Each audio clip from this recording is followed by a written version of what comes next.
एक डरावनी कहानी। उत्तराखंड के एक छोटे से गांव में स्थित थी एक पुरानी हवेली। वर्षों से यह हवेली वीरान थी और गांव वाले इसे भूतिया हवेली के नाम से जानते थे। कहते थे कि रात के समय यहाँ से अजीब अजीब आवाजें आती थीं, कभी हंसी की तो कभी किसी के रोने की। हवेली का रहस्य। रवि, जो हाल ही में शहर से गाँव आया था, इन कहानियों पर यकीन नहीं करता था। वह एक जिज्ञासु स्वभाव का व्यक्ति था और रहस्यों को सुलझाने में उसकी गहरी दिलचस्पी थी। गांव वालों ने उसे हवेली के पास न जाने की चेतावनी दी, लेकिन रवि ने इसे केवल एक अफवाह समझा।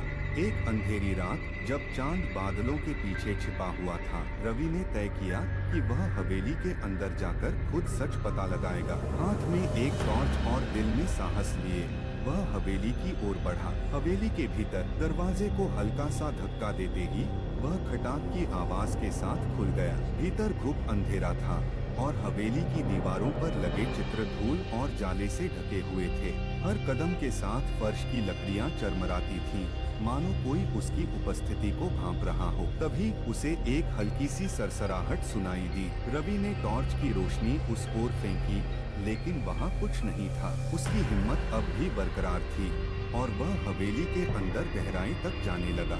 भूतिया मुठभेड़। जब वह हवेली के पुराने हॉल में पहुंचा, तो उसे एक ठंडी हवा का झोंका महसूस हुआ। अचानक दरवाजे अपने आप बंद हो गए और टॉर्च की रोशनी बुझ गई। चारों ओर अंधकार छा गया। तभी एक धीमी सी हंसी की आवाज गूंजने लगी। रवि का दिल तेजी से धड़कने लगा। उसने महसूस किया कि कोई उसके बहुत पास खड़ा है। जैसे ही उसने मुड़ने की कोशिश की, एक सफेद साया उसकी आंखों के सामने प्रकट हुआ। वह साया एक महिला का था, जिसकी आंखें गहरी काली थीं और बाल बेतरतीब फैले हुए थे। उसने एक कर्कश आवाज में कहा, तुमने मेरी नींद क्यों भंग की? रवि के पैर कांपने लगे। उसने भागने की कोशिश की, लेकिन उसके कदम जड़ हो गए। महिला ने अपनी कहानी बताई। मैं इस हवेली की मालकिन थी। मुझे मेरे ही अपनों ने यहाँ बंद कर मरने के लिए छोड़ दिया। अब हर उस व्यक्ति को सजा देती हूँ जो मेरी शांति भंग करता है। अंतिम पलायन। रवि ने हिम्मत जुटाकर कहा,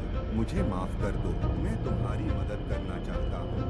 यह सुनकर महिला का चेहरा शांत हो गया। उसने कहा, यदि तुम सच में मेरी मदद करना चाहते हो, तो मेरे हत्यारों के बारे में दुनिया को बताओ। अचानक हवेली की सारी खिड़कियां खुल गईं और एक तेज हवा के साथ वह साया गायब हो गया। रवि किसी तरह बाहर निकलने में सफल रहा। अगले दिन उसने गांव वालों को पूरी कहानी बताई। उन्होंने मिलकर पुलिस को बुलाया और उस महिला के हत्यारों को पकड़वाया। लेकिन हवेली अब भी वीरान है। कहते हैं वहाँ रात में आज भी वो साया दिखता है, लेकिन अब उसकी हंसी में कृतज्ञता झलकती है।